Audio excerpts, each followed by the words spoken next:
শুরু করি নাকি ভাই?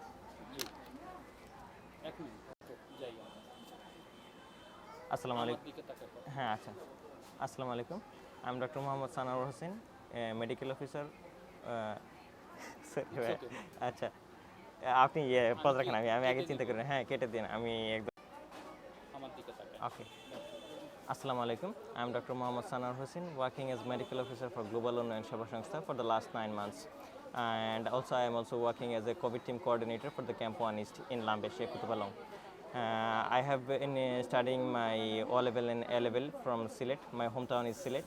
And then I have graduated from Taishan Medical University from China. And then I have returned in 2017 in Bangladesh. And then I have worked for 2 hospitals. Firstly, for 1 year, I worked in Anwar Khan Modern Medical College Hospital in Dhanmondi. And then I worked for the Sylhet Usmani Medical College for 1 year training. After that, I was working as an independent doctor, as a general practitioner, and I was also working on some private hospitals. After that, the COVID has come, and then there was some difficulties to go through the patients, and so I have decided to go and do something different, because everybody was afraid of COVID, and everybody was looking for to hide themselves in the home. So as a doctor, I was always seeking for doing something adventurous, and at that time I got the advantage of having the opportunity to join in as a medical officer in Global Unnayan Seva Sangstha. So I have applied for it, and then from that time I have been starting and working here. এতটুকু রাখি ভাই আগে।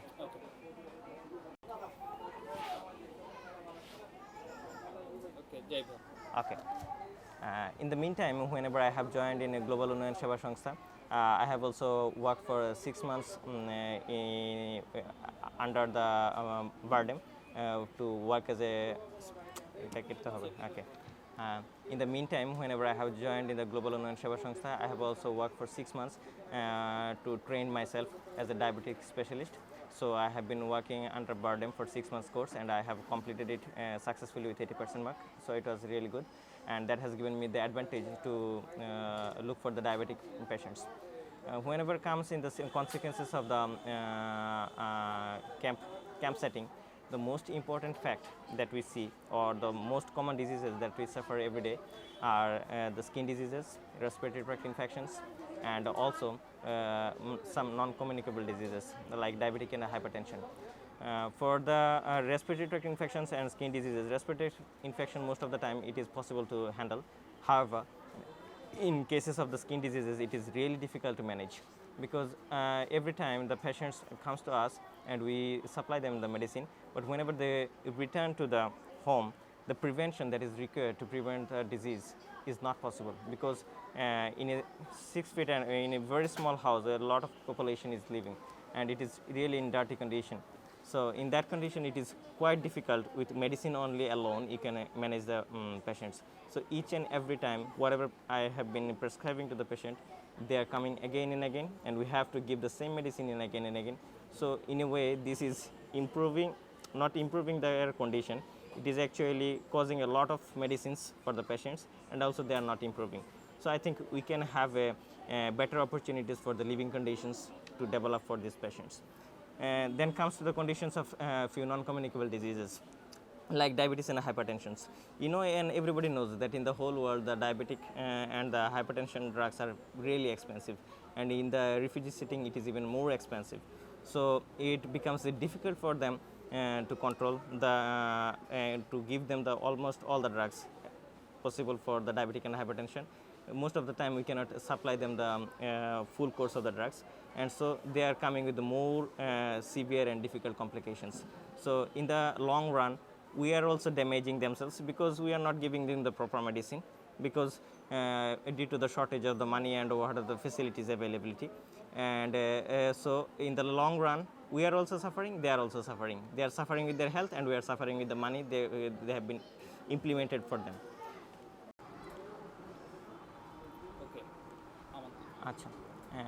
Now whenever we want to say about the difficulties and what further we can do, if we come into that point, that then we have to look for few things. First of all, Rohingya communities, most of the patients, those who come to us or visit us, are female, and they feel shy to show their symptoms to male doctor.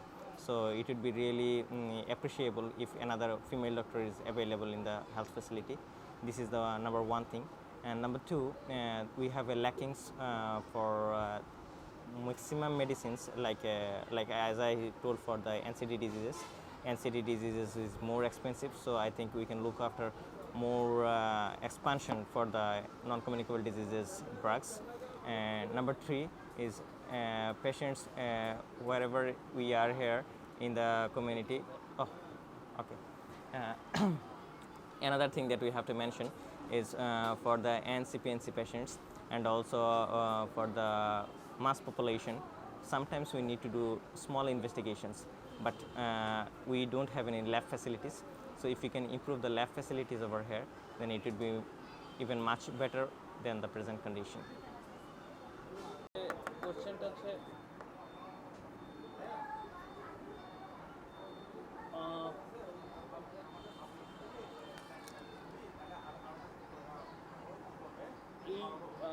Water হুইলটার কারণে কি কি facilities পাচ্ছেন আপনারা রোগীদের আগে কি ছিল আর এখন কি চলছে? Well, if we want to talk about the advantages of the well, whatever it is giving to the hospital, then I must mention that if you know that for each patient, at least in a health facility, there is a requirement of 5 liters of water that should be present.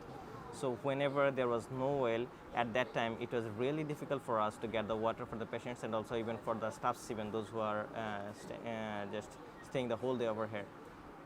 Number one reason is because there is no direct resource for the water over here. So the worker, those who are working in our health facility, they have to bring water from long distances, and it would consume time and also difficulty for us because there is no storage for the water for that much patients that we see. So whenever this well has been made, now there has been two advantages. One is advantages for the beneficiaries, those who are living over here, and two, it is also advantages for us, for the health facilities and also the patients, because this will meet the demand for both the beneficiaries and also for the hospitals.